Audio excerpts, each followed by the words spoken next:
Welcome to the B.rad podcast, where we explore ways to pursue peak performance with passion throughout life without taking ourselves too seriously. I'm Brad Kearns, New York Times bestselling author, former #3 world-ranked professional triathlete, and Guinness World Record Masters athlete.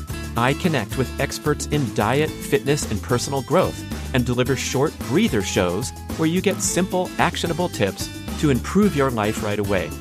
Let's explore beyond the hype, hacks, shortcuts, and sciencey talk to laugh, have fun, and appreciate the journey. It's time to be rad. Another problem with not doing polarized training, with doing these kind of hard workouts, is you're really messing up. Hey listeners, I'm pleased to introduce a rebroadcast of my Deconstructing Dr. Tommy Wood Insights Part 2.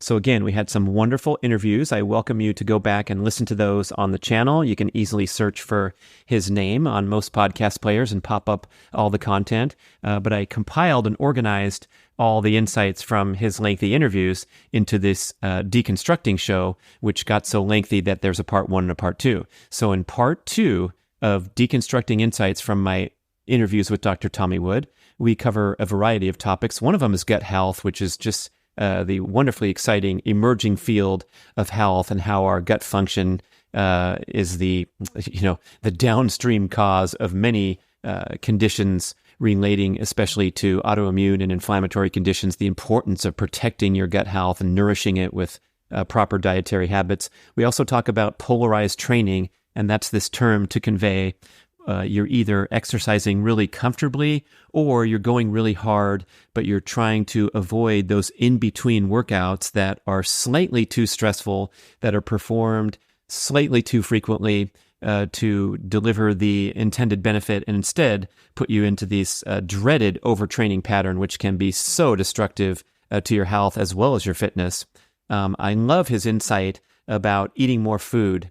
Instead of constantly being obsessed with how well we can fast and how well we can cut back on our carbohydrate intake to unlock the wonderful benefits of ketosis and all these popular health trends.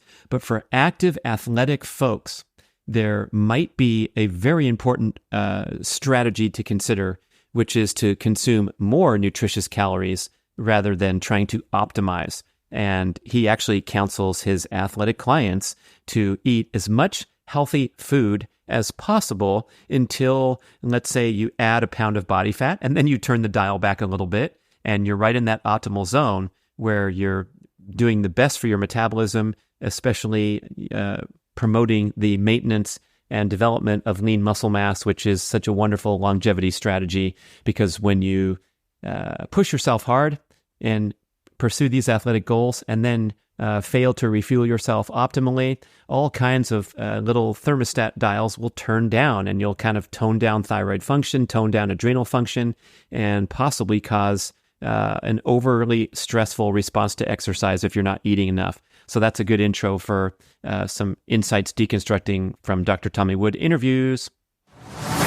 Okay, Breather Show Part 2, deconstructing my 2 shows with Dr. Tommy Wood. So go back and listen to the first one. It kind of sets this up. Not really, but it's nice to get that basic overview of our overly stressful lifestyle patterns today, and then get into some of these extremely popular progressive health topics today. Things like gut dysfunction, leaky gut syndrome. You're hearing this more and more, and if you haven't heard of it, you better start looking into it, because this is becoming a centerpiece of health concern, disease prevention, attributing so many things to the health of our gut microbiome, where previously, let's say 3, 4, 5 years ago, no one even talked about it. No one made that connection, didn't realize that the 80% of your serotonin is made in the gut, and the tremendous link between gut health and cognitive conditions like depression, also being the root cause of all kinds of autoimmune difficulties and disturbances. And so many people now ditching the grains, sugars, and the refined vegetable oils, healing their damaged gut lining and reclaiming their health, whereby a whole bunch of other stuff didn't work, including eating a healthy diet. When you have leaky gut, you're not even getting the nutrients you deserve from all that expensive stuff at the overpriced national supermarket chain, supposedly filled with healthy, wholesome foods. And I'm making a little dig there because if you go into some of these unnamed stores, there are so many packaged processed foods and even fresh foods made in their fresh area with canola oil. They don't care. They haven't seen the light or embraced the concept that these refined vegetable oils are arguably the single worst thing that you can ingest into your body. That's from Dr. Kate Shanahan and many others who are highlighting the importance of complete eradication of these offensive agents from your diet. Ben Greenfield on a recent show on the Ben Greenfield Fitness podcast, and listen to my interview with him on Get Over Yourself. Fantastic stuff. He's doing great work, cranking out that crazy content of his biohacking and optimized lifestyle practices, but a lot of good things to learn and take away at whatever level you're comfortable with. He said that the evidence shows the residue, the damage caused by vegetable oil ingestion, stays in your system for around 18 days. So he said, that's not a cheat day with your French fries or whatever. That's a cheat month by the time you add it all up. Oh, mercy. Okay, so a little dig at Whole Foods there because for some reason they allow vegetable oil products all over the store. How about Whole Dudes instead? That's my friend Brian's Instagram account with his delicious meals, and we are working on a cookbook together just for dudes. So there's a little plug there. 2 commercials in the middle of the show. Anyway, back to Tommy. So the topic of gut dysfunction, if you have gas, bloating, digestive disturbances, conditions ending with itis, this is being more and more traced to the integrity of your gut lining. And the gut lining is compromised by these offensive inflammatory foods, especially gluten. That's why gluten-free is a giant health food category these days. A lot of people find that just eliminating gluten from the diet causes a quick improvement in digestive symptoms. And of course, the digestive symptoms are direct, but there's all kinds of downstream symptoms that start with gut health.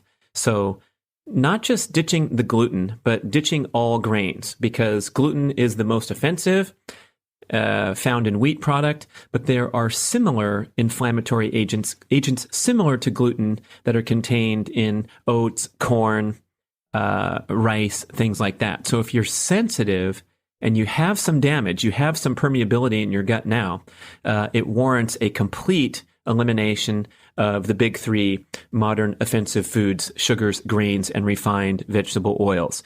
Maybe there can be some add back and reintroduction over time as you regain gut health, but out of the gate, you really want to clean things up and try to get some healing going.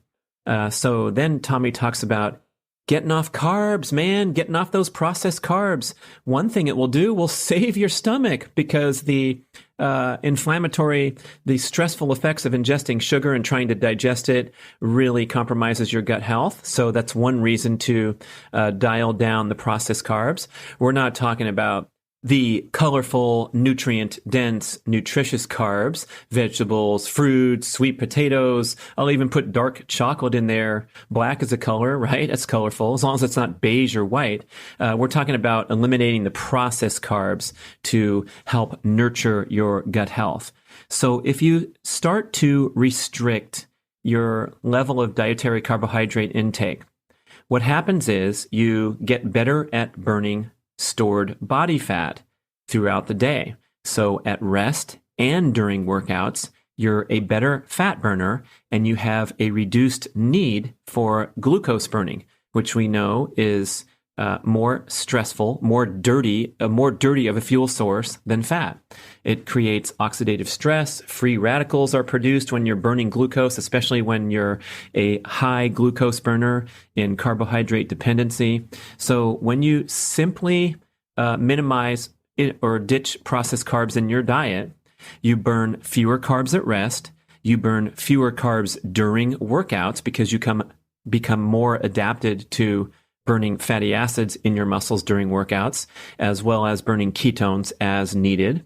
So we're talking about burning fewer carbs at your desk, burning fewer carbs when you get out of your car, climb up 2 flights of stairs, enter the gym, get on the treadmill or the bicycle and do a brief warm up, and then head over to the vigorous or high intensity session where you're definitely burning carbs during those they call them glycolytic workouts. That's a high glucose burning workout. But overall, when you compare to a carb addict who has high carbohydrate intake in the diet and high carbohydrate burning, both at rest, during moderate exercise, and of course during strenuous exercise, this is the path to escaping carbohydrate dependency and becoming a fat burning beast. And not only do you become a more efficient athlete, you have much better success with reducing excess body fat, and you dramatically reduce your risk of diet-related disease that are so prevalent today. Metabolic syndrome, type 2 diabetes, and even for those fitness freaks with the six-pack, they're still showing signs of oxidative stress and disease patterns, just like we talked about with the AFib, the cardiovascular problems that high-performing athletes get. That's related to not only the stressful nature of their workout patterns, but the stressful aspect of the diet. So in this part of the show, Tommy got a little sciencey, but the takeaway point is if you cut processed carbs from your diet, you can meet your glucose needs in other ways. Remember, the brain has sort of a baseline requirement for 150 grams per day of energy. A carbohydrate-dependent eater, most people on the planet are getting 99% of their energy needs in the brain met by glucose, because the brain is not really burning fatty acids. It's burning glucose or ketones if you're in the keto scene. It also can burn lactate, surprisingly, amazingly, but putting that insight aside for a moment, we're either a sugar burning brain or we start to transition over into the world of fat and keto adaptation, so we can even reduce that baseline glucose requirement. But you can meet your baseline glucose needs via gluconeogenesis. That's the conversion of amino acids into sugar. You can meet it through some fat metabolism, such as the glycerol molecule splitting off from the fatty acid molecules. That's why they call it triglycerides. That's 3 fat molecules bound with a glycerol molecule. So when you're not consuming carbs in the diet, you're getting your glucose needs met in other ways. Don't stress it. Don't worry about it. Another side benefit of transitioning away from carb dependency eating is you tend to lose maybe a significant amount of weight in a short time. That's because 3 to 4 grams of water bind with each gram of carbohydrate ingested. So if you pig out on a giant bowl of popcorn, not naming any names, but I do that once in a while. Yeah, it's all right. Sometimes, whatever.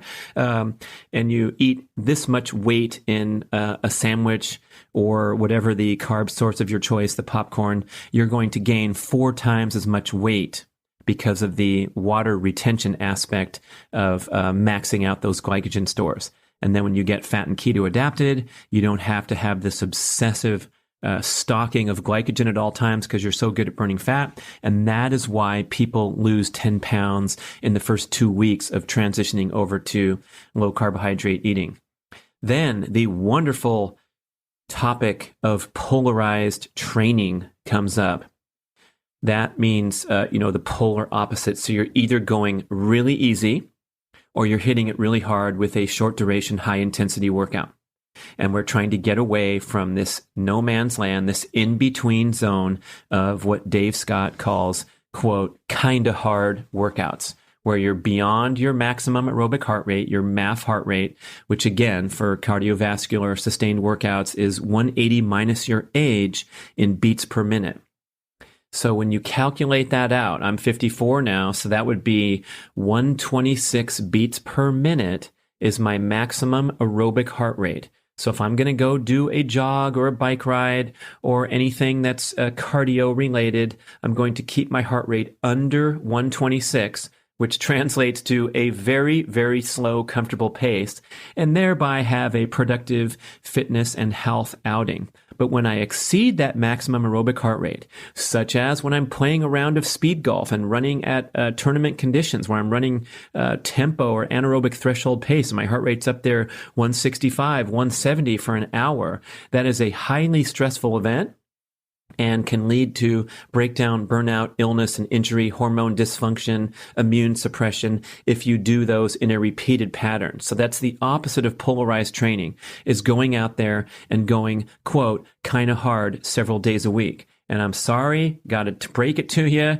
Most of the CrossFit scene, because of the stressful nature of that workout and how they blend strength with cardio, your heart rate is up way above maximum aerobic heart rate for most of the 45-minute session or however long you're going, especially when people don't pay proper attention to a gentle warm-up. They go jump onto the bike and they warm up, quote unquote, at a heart rate vastly exceeding their maximum aerobic function. Same with the endurance community, where they're going out on these pack rides or pack runs and they're 15, 20, 25 beats above their maximum aerobic heart rate because they don't feel like they're getting a workout when they're doing jogging/walking, which is really the proper workout to develop the aerobic system.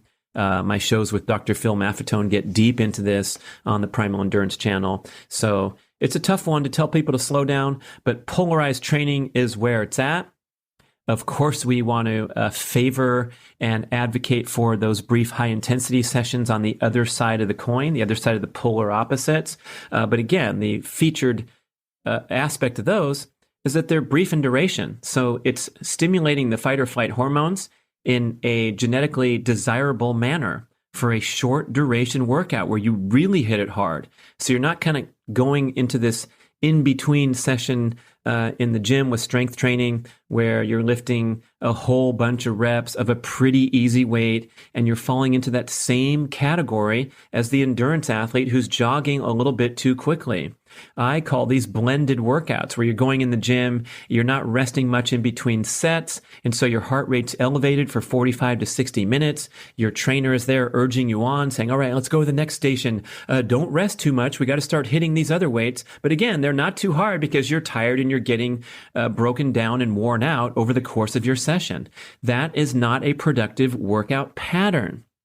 Again, once in a while, you go out there and blast yourself with whatever you want. If it's a CrossFit session and you go there and try to beat your time and write it on the whiteboard once a week or once every 10 days, hey, go for it. Or you go and do a 10K race if you're an endurance athlete, where you get to the starting line and you light it up and your heart rate's at anaerobic threshold for an hour. Once in a while, that delivers a training stimulus and gives you a fitness breakthrough. The problem is the sustained pattern of these that happen too frequently.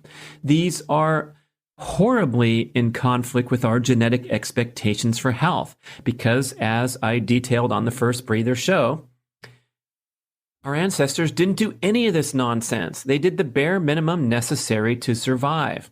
What's happening during these blended workouts, these chronic workouts, is that you're overstimulating the fight or flight response, both too many days a week if you're heading to CrossFit too much and for too long of a duration. So the optimal high intensity session is going to last for, 15, 20 minutes. That's plenty. Of course, not counting the warm up and the in-between stuff, but your hard work periods of time are very short, and you get out of the gym and go home and allow your hormones to settle back down to homeostasis rather than buzzing out for too long and getting these endorphin rushes that make you feel good, but they're leading to breakdown, burnout, illness, and injury.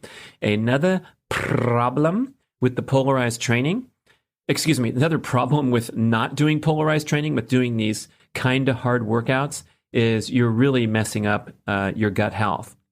Because by definition, when you're doing, let's say, an anaerobic threshold session, your gut becomes permeable. When your body temperature heats up, stays elevated for a while, your cells are burning a lot of energy for a sustained period of time. And that is leading to opening up the pipes and putting yourself at risk for leaky gut syndrome. Next, we transitioned into the discussion of metabolic efficiency.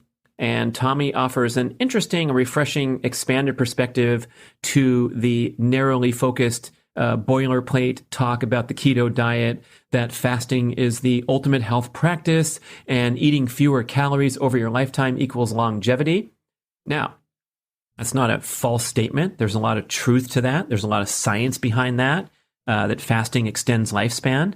But the counterpoint that Tommy's trying to make is to bring in that high stress modern life aspect, both with athletic training and busy, stressful, hectic pace in the workplace, where you're using your brain in a sustained and intense manner that's vastly different than any hunter-gatherer. So possibly needing additional calories and having the fasting perhaps becoming too stressful when combined in conjunction with these high-intensity workouts. Tommy made an interesting point that as an athlete, doing a depleting workout where you're depleting your cells of energy, you're pushing yourself pretty hard, whether it's high intensity, doing a bunch of box jumps and then going over and doing some deadlifts and then doing some bench press and going hard for 20 minutes, you're depleting cellular energy. And when you starve your cells of energy, this is a very good thing for your health because it kickstarts, it optimizes the natural internal cellular detoxification process known as autophagy. You're cleaning up damaged cellular material so you don't get freaking cancer and immune suppression and chronic illness and autoimmune conditions and things like that. So autophagy, good thing. Starving your cells of energy in contrast to overfeeding them. What happens when you overfeed your cells all your life, which is pretty much what we've been doing when we're going on our 3 meals a day, or when we're athletes obsessively refueling and purchasing the before, during, and after products. Remember when Gatorade had that series of products, if you're reading through the sports, fitness, endurance magazines of old, where they had you take something before, I think it was like a powder or something, then you had your drink during, and then, or you had your little gel packets during, and then you had another powder after. So the opposite of health and longevity. And luckily we've come a long way. And now we realize the wonderful benefits of fasting to restrict cellular energy or doing a depleting workout. And I can also say or, because if you get really metabolically flexible, highly fat and keto adapted, you can benefit from pairing high intensity workouts with fasting for a real turbocharge in fat burning, autophagy, apoptosis. That's the programmed death of undesirable cells, potentially precancerous cells. Mark Sisson talks about this, pairing fasting with intense exercise. Ben Greenfield talks about this. Art Devaney talks about this. He says starve and exercise. Art Devaney is the key to getting rid of damaged cellular material. And the question was posed to him, what kind of recommendations do you have to treat depression? And he said, starve and exercise, man, because that will clear out those damaged brain neurons, those damaged cells that are thinking bad thoughts. Pretty trippy stuff, man. But starve and exercise, one of the keys to health and longevity. Just be careful about overdoing it and realizing that in many ways, that period of fasting, waiting until noon till your first meal, is giving you a very similar benefit to the high intensity workout. And we know, especially Brad knows, that sometimes you can overdo it with the fasting and exercise to the extent that a couple days later you kind of feel like crap. So I've had a recurring pattern with my own personal R&D where, let's say I do a sprint workout in the morning in a fasted state, feel fantastic, and then afterward, I fast for 3, 4, or 5 more hours to maximize all these benefits.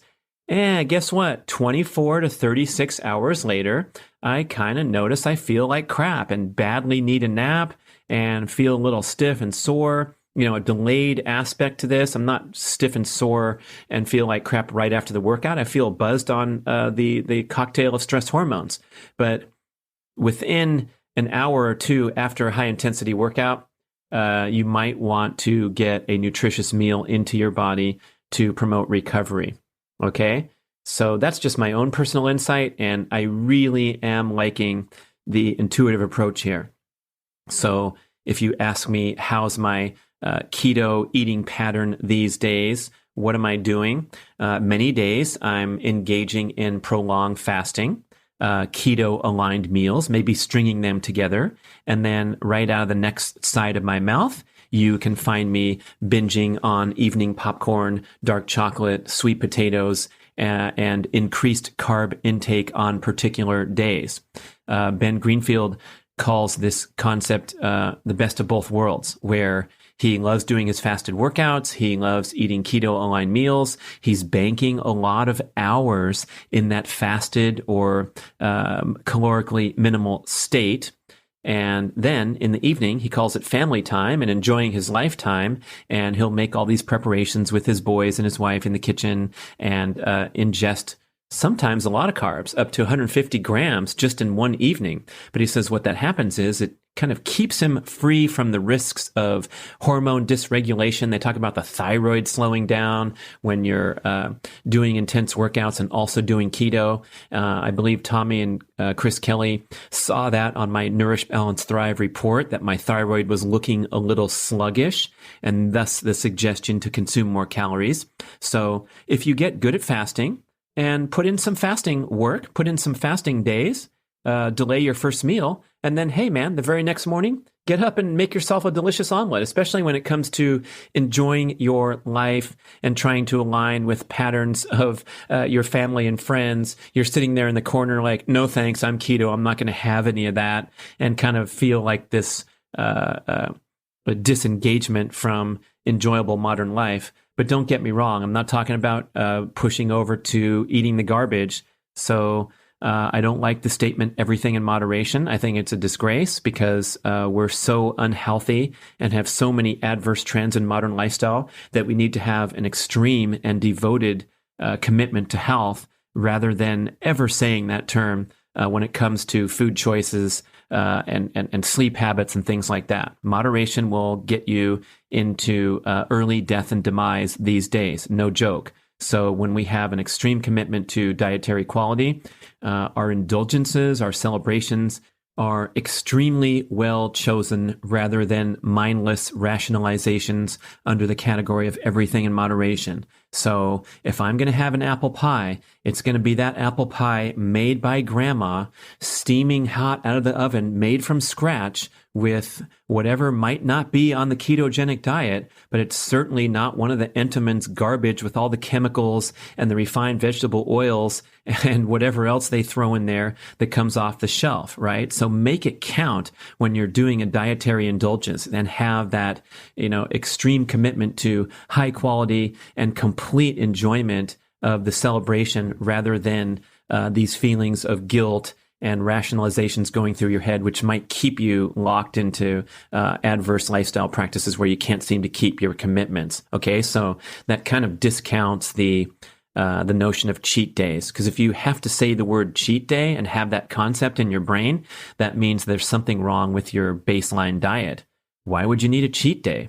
I guess you could call it a celebration day, where in my case, I mentioned eating more popcorn and more dark chocolate on a particular day than is aligned with, let's say, a ketogenic diet pattern. But I'm not even calling it a celebration day. I'm just calling it another day and following that intuitive approach to eating, where, you know what it turns out? In many cases, my increased carb intake and increased caloric intake is aligned side by side with increased exercise output to make sure I recover, restock glycogen, all that stuff. Enough on that? Are you getting me? You get where I'm coming from? Okay. Almost home, a little long for a breather show, but this stuff is important, folks. Tommy finished up talking about the psychology part. We know what to do in many cases. Maybe you're nodding your head through 70% of this breather show and the previous one. But what's going on? Why is it so difficult to keep our commitments aligned with our highest ideals? You know one reason? The temptations that surround us in modern life. We're tempted every evening to engage in digital entertainment. You should see my list of shows to watch, I call it. It's on my notes on the Apple software, on my phone and on my laptop, because someone says, oh, you got to check out this show, Escape from Dannemora by Ben Stiller, the true story of these guys breaking free from jail only a couple years ago from maximum security. It was a great show. I'm on episode number 3. It was an 8-part series, and geez, that's one of the few things I've been able to watch in the last 6 months. So this list of stuff to watch is just off the page. It's so long because every evening when it's time to make the decision whether I should plug in to get started on another series because I have so many good recommendations or just go to sleep, I'm usually too tired and I want to go to sleep. So we have that constant temptation to engage in digital entertainment. For some reason, the type A, hard-driving, goal-oriented population has this temptation to exhaust ourselves with too much training and too much work in the workplace. We're constantly being pushed and even encouraged to go out of balance. What happens to the worker that goes out of balance and works too much? The mofo probably gets promoted these days. You know what I'm saying? So these days we have this baseline cultural acceptance and even embracing of disastrous health practices like poor sleeping habits. People are blasting their eyeballs with digital stimulation from a small screen, medium, or large screen late into the evening like it's normal everyday pattern, and that makes it okay. Enough already. Let's stand up and take charge and say, no, I don't want to struggle and suffer and get old too quickly, and make some compromises and make some commitment. Of course, you can still enjoy your digital entertainment. Maybe do it a little earlier in the evening, right? Okay. Be mindful about it anyway. And if you're going to celebrate and indulge, maybe make a commitment to yourself to kind of turn things around or balance things out the following day. Wow, what a show. Thank you so much, Dr. Tommy Wood, for the inspiration. We pretty much kept to the summary of what we talked about in the 2 shows, but definitely go listen to those to hear it from him, and hopefully this stuff will resonate. Thank you so much for listening to the B.rad podcast. We appreciate all feedback and suggestions. Email podcast@bradventures.com and visit bradkearns.com to download 5 free ebooks and learn some great long cuts to a longer life, how to optimize testosterone naturally, become a dark chocolate connoisseur, and transition to a barefoot and minimalist shoe lifestyle.